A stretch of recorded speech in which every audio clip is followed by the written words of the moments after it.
I believe it was Sunday evening when I became aware of a possible report from August of 2019 concerning Anthony Warner. The matter of report in and of itself presented a number of questions to which we needed to find more information about before we discussed it publicly. Research on the August 2019 call and police action began on Sunday and continued through this morning as we got more information. Here's what we know. On Wednesday morning, August 21st, 2019, South Precinct patrol officers responded to Seaford Lane on a report from an attorney that a woman who lived there had made suicidal threats and was sitting on her front porch with firearms. Upon arrival, officers saw the woman did have two pistols on her front porch next to her, but they were not in her possession and were unloaded. The woman said the guns belonged to Tony Warner and that she did not want them in her house any longer. During the officer's conversation with the woman, she said that her boyfriend, Warner, was building bombs in an RV trailer at his residence. The attorney said that Warner frequently talked about military and bomb making, and that he believed Warner knew that what he was doing and was capable of making a bomb. Out of concern for the woman's emotional state, officers called mobile crisis.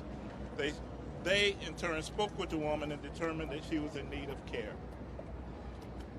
Based on what they heard, South Precinct officers responded to Warner's home on Bakertown Road, knocked on the door but received no answer. They saw the RV in the backyard. It was fenced off and they could not see inside the RV. Officers tried several times to get a response at the door. They knocked and knocked and knocked, but never made contact with Anthony Warner. One of the responding officers called the hazardous device unit and relayed the substance of the call. The following day, hazardous device unit officer Kevin Pollard began follow-up. On the 22nd, Officer Pollard sent a narrative over to the FBI Nashville office to do a check on Warner for prior military connections.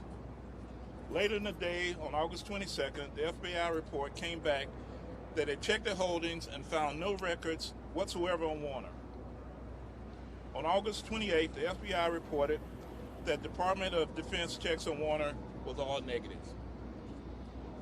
During this time, Officer Pollard reports that he drove by the home for several days and he had an officer on standby just in the event that if he made contact with Officer Warner, they could do a knock and talk and try to get inside the residence or inside of the mobile home. Officer Pollard continued trying to make contact with Warner through no avail through his landline as well. On August 29th, 2019, Officer Pollard phoned the attorney who was on the scene during the suicidal call. During that conversation, Officer Pollard said that he was attempting to locate Warner and that he was told that he was known to go on camping trips for weeks at a time. Officer Pollard recalled asking whether he could just take a look inside the RV parked behind Warner's home. Officer Pollard recalls the attorney telling him that Warner did not care for the police and I'm not going to be able to let you all do that. It's a quote.